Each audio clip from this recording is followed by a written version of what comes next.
And the dumbest question in real estate is, Patrick, what is everybody doing right now to get listings? So the next major topic, we have been discussing this topic of the digital farming strategy. I've hit this hard with a bunch of you, but I'm just not getting the execution, and I'm just not getting this into the priority set that I wanted. I'm going to try and do one last final call to action, and that is digital farming, online farming. Everybody's wanted to solve this problem for a long time because it's low cost, high impact. Can we have low cost, high impact and create seller leads? And the answer is yes. Now, I didn't see it. I had a confirmation bias for the last 5 years, which was social media is stupid. And so because of my stupid bias, I didn't see what the real opportunity was. So does anyone else have any biases? Because I know that I did. And I'm actually really annoyed with myself for that bias. That was a filter I put into my head, allowing me to miss interesting information and opportunity. So with that said, if you are not, every single one of you, spending $25 a week on some version of a Facebook business page ad, I'm going to fire your butt. Yes, everybody? And I don't care if it's a static post or if it's a video. So decide on what the perfect pin is. And that pin is a 12-mile radius greater. That is your new digital farm. And you're gonna spend 25 bucks a week, and you're gonna spend $100 a month, and you're going to do Facebook farming in that one location for the next 6 months. Can you guys all afford to spend $600 and run this experiment with me? Okay, Patrick, what content should I do? Oh boy, here we go, okay? Ideally, and I was just saying this to the Hawkins, Brandon, Tiffany in Dallas. They have listings where they took listings and sold them, or properties that they sold, that are these beautiful photos. Now, do my baby boomers love looking at beautiful pictures of real estate on Facebook? What do you guys think? Do people in the world like this stuff? Do you have a gigantic folder of a crap ton of photos of stuff sitting there idle that you paid lots of money for? How about we take some of that and throw it into a post? And then at the top of the post, just say, you love looking at real estate pictures? Click here. My name's Patrick Ferry. I would love to talk to you about buying and selling. Here's my phone number. Give me a call.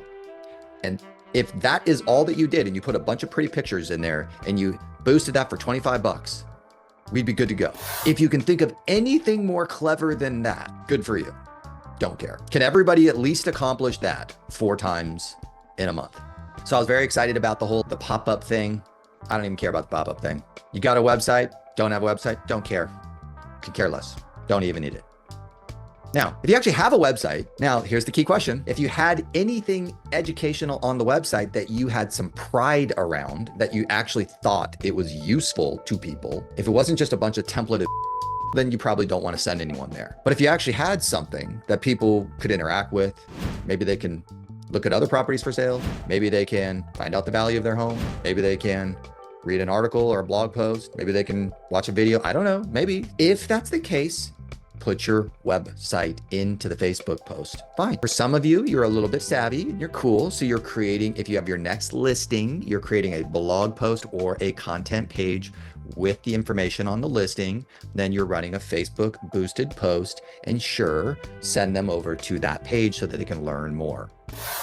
What's striking me today as I look out into the landscape of what is successful, I'm so happy so many of you have followed my rule, because for some of my newest clients, I have a rule, and the rule is, if you ask me the dumbest question in real estate, I will fire you.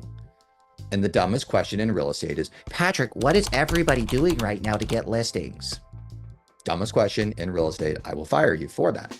So you're not allowed to say that to me. Okay, never allowed to ask that question. Hey guys, let's be real. If you're out there grinding every day, chasing dead leads and coming up empty, I totally get it. I've been there, working long hours, feeling stuck, and wondering why my pipeline's running dry. But listen, there's a better way. REDX changed the game for me. Instead of wasting hours guessing who to call, I'm getting fresh, accurate data on expireds, FSBOs, and pre-foreclosures, organized and ready to go. I'm talking names, numbers, emails, the whole package. What I love most? It's not just about getting more leads, it's about getting the right leads. These are motivated sellers who actually want to hear from you. It means fewer wasted calls and more real conversations. And the best part? You're not just building a bigger pipeline, you're building a better one that works smarter, not harder. You deserve to spend your time where it counts, building relationships and closing deals, not chasing ghosts. So if you're ready to stop chasing and start closing, click the link below and make REDX work for you. You've got this. I've got your back. Let's do this together.